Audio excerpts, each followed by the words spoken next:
Hello, Mustache.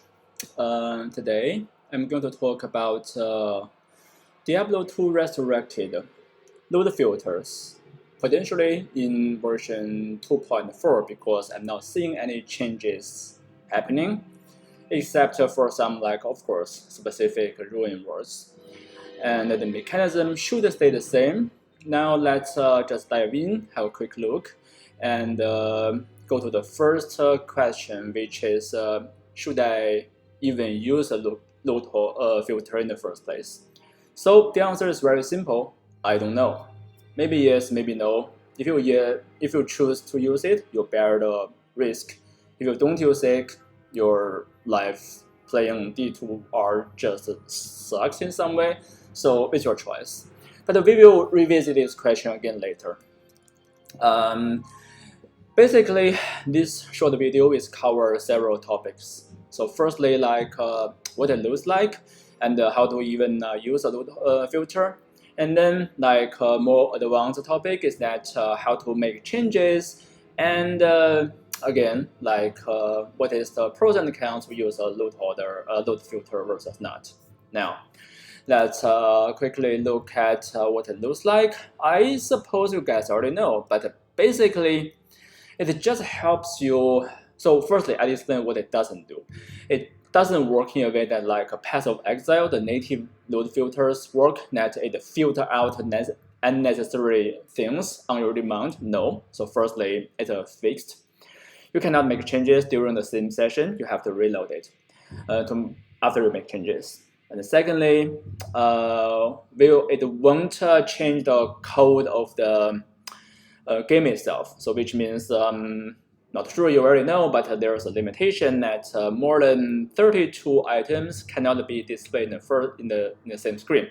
So that's why when you run like 8 players scale difficulty chaos run or cow run, it's very easy to miss high ruin if there are too many like trash on the ground, and this load filter I'm talking about won't fix that. And what it does do is that it could do as simple as you can, as you can see, you can change the okay, this is not the best graph. So basically you can give things a different colors, change the name, add some stars if it's different colors to make them more like a pop-up to your eyes. And most importantly, well, not most importantly, but very like questionably, it can change the click box, because you can make a text multiple lines, essentially make the lines larger, the box larger. So in that case, yeah, it may be like prevent some like advantage of the gameplay. But I mean, as long as you can see the different things, then you are having an advantage in the first place. So like I will cover that in the last part, but so basically you can make these kind of things, and you can potentially like make some customization based on like the level of the suffix and the prefix, so that you can give them different colors, and you can make things like a superior, more like obvious, things like that. So all in all, there are some like cool things you can do, and there are something that you can do via modding, including but not limited to changing the ruin icon, the potion icon, things like that. But yeah, this I'm not going to talk about these kind of things, but the same principle applies when I explain how to make changes. So how to use them, to install them, to use them. This example, this is my own filter. So basically, just check the installation guide section. So basically, you can. So firstly, you go to the domain github.com/superarts/D2R load filter. I will just put it here. Yeah, and I will copy and paste this part in the YouTube video. So anyway, so you go to this, you go to the installation, and then like you will be able to see the guide, which involves you download the code, which sounds scary, but yeah, you can just download the zip file. And which is not recommended, but this is easier. You don't want to like install or read the rest. And what do? You go to your D2R directory. So hopefully it's in like either program files or program files x84.6. So go here and create a mask folder if it's not there. If it's there, I don't know why you're still watching this video, but yeah, just create a folder and put it under. Otherwise, make it a directory, empty directory, and put the whole file in. So this has to be like some folder like a superart or MPQ inside another level of mods/superart. So the full path will be like program files Diablo 2 Resurrected /mods/superarts. This is where you tell Diablo 2 Resurrected how to load a mod, and you still have to make another MPQ folder down here, and we will cover this part later. But yeah, so this is how you start using it, installing it, and then you also need to load it, which is also simple. You go to your launcher, you go to the directory Resurrected, and there's next the play button, there's a gear icon. You can edit game settings, and I forgot this gear icon. I think it's a gear icon. And then there's find this command line argument and add this hyphen mod and the folder that you put up here, superarts for example, and /tst. So in this case, you don't have to like unzip your, unpack your whole MPQ, put your files in, blah blah blah. Put it here and there. So this is the simplest setup. People are claiming that this will be slow if you're HDD.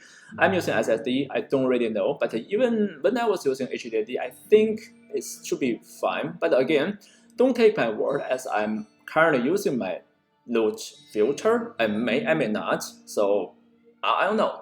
I'm not like testifying anything. I'm just stating the knowledge about this. And if I can perfectly use it in single player mode.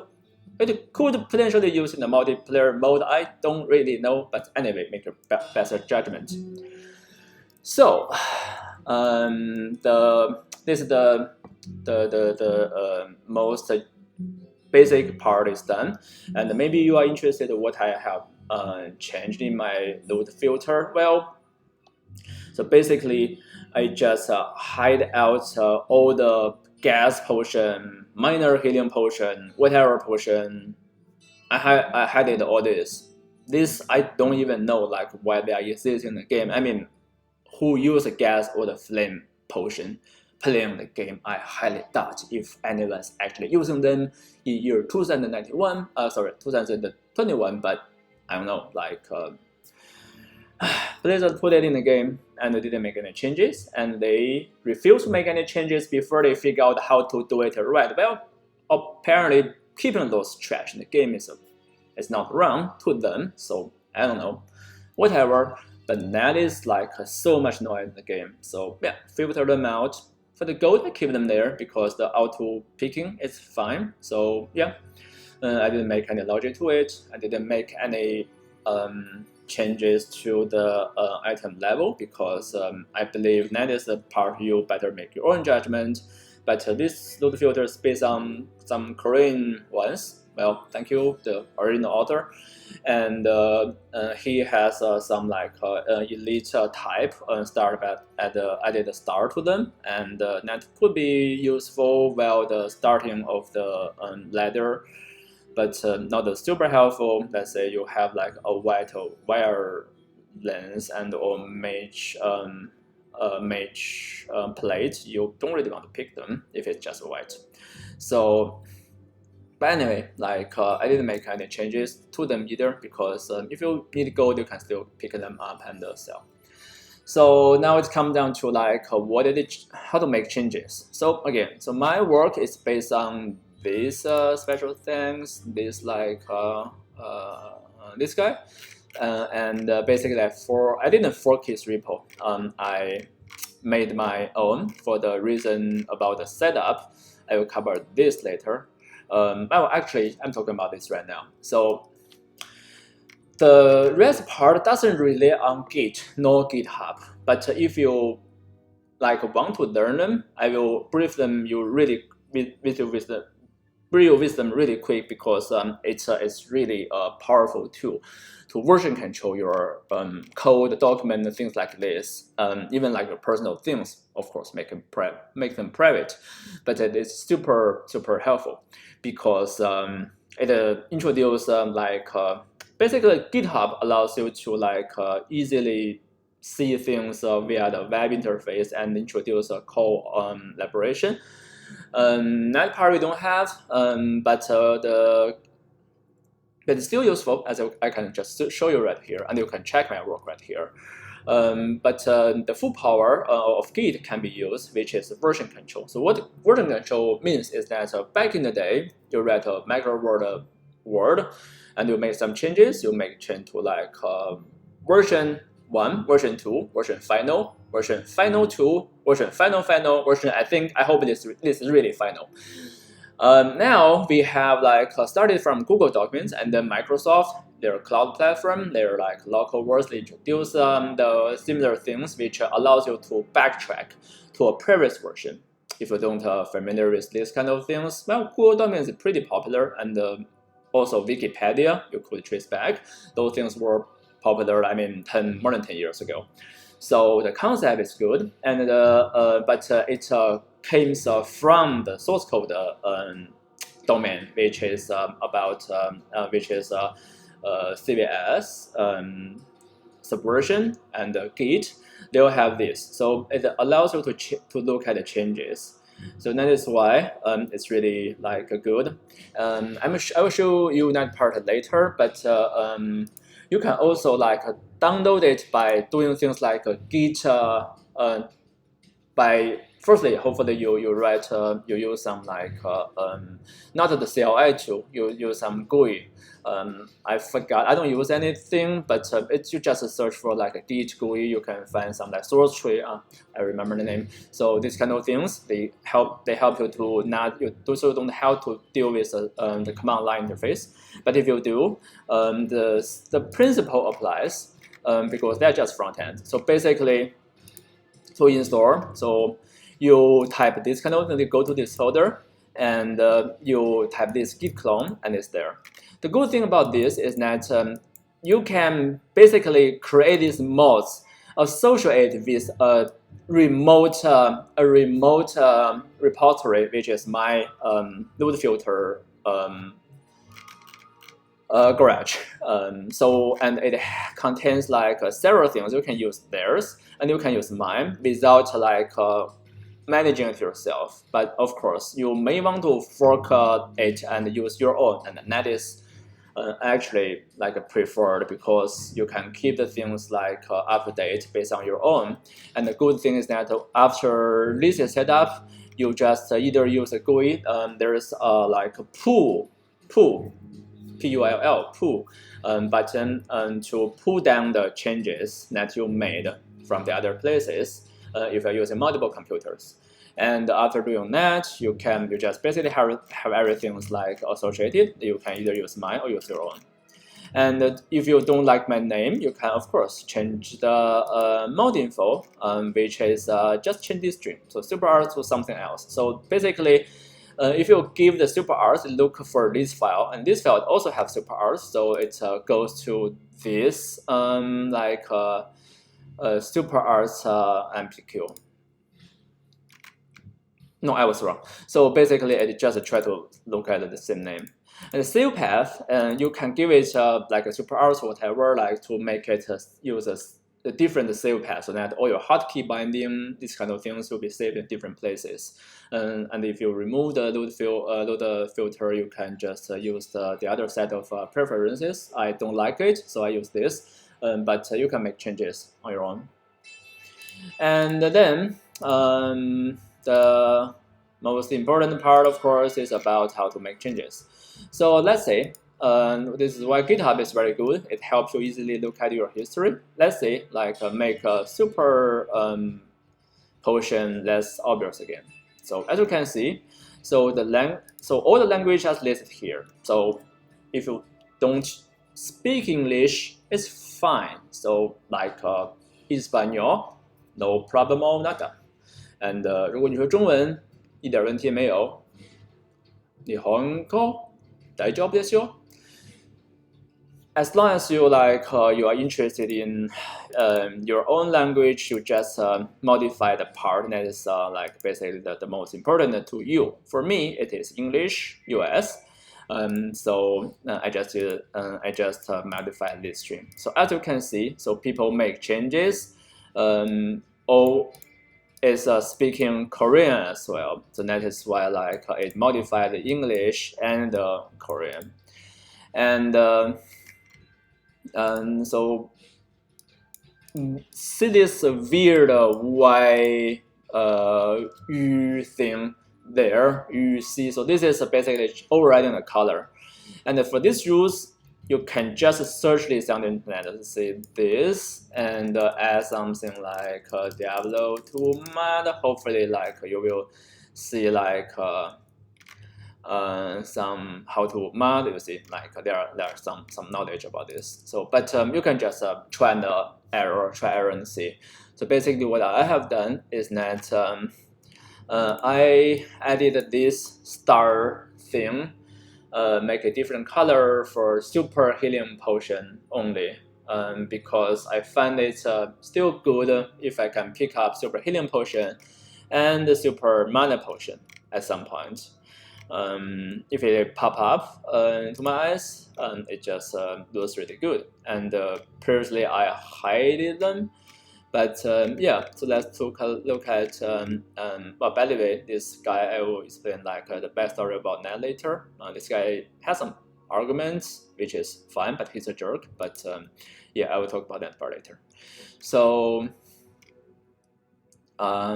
yeah, so basically I removed some, yeah, I removed this because I thought it's a good idea, but then turned out to be I still need them. And I think, yeah, so previously I was using a branch-related strategy, and now I'm not using it. You can look at my repo for the details. It's deprecated right now. But what I have done, so this plugin, yeah, so basically what this plugin is about is just some test file that include some important files, ruins only, item names, and item affixes.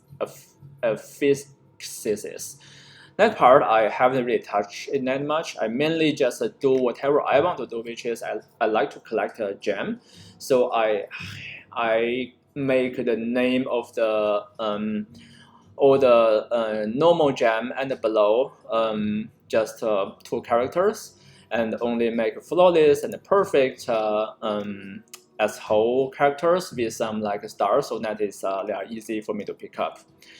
And the potion thing, and of course hiding the the gas potion whatever thing. So that was not a lot. But yeah, why I'm just keep adding the readme. I can't find a real good example. What have I done to this? Yeah, so this is for the perfect. Yeah, so there are some bugs around this, so I fixed them. Yeah, so this is how you edit them. So basically, you just try an error and try, and if you add something like /n, you can add a new line, and then that is what I have done to the charms. So I only included the box for the charms and the high ruins. You could do more if you want. I don't think this actually make it any more dangerous for you to use it. But now let's come down to the last question. So should I even use a load filter or not? There are some arguments. So basically, there's always risk because it's Blizzard. Blizzard, as I stated in my previous videos, they can profit for banning you. So why wouldn't they? Basically, no one has been banned from whatever I know yet, and I suppose if before 2004 is after 2004 is launched, if no one is banned already, then I will see the risk will be really low, and because the best way for them, the best timing for them to ban people is right before a new letter starts, because that's the way people want to go back to the game. And if you ban people, hopefully they will just buy more copies.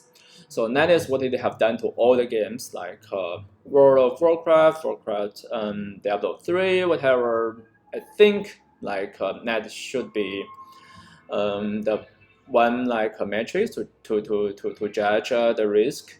But again, there's always risk. They could ban you in like after a year, who knows, or a year and 10 days. No one is not predictable.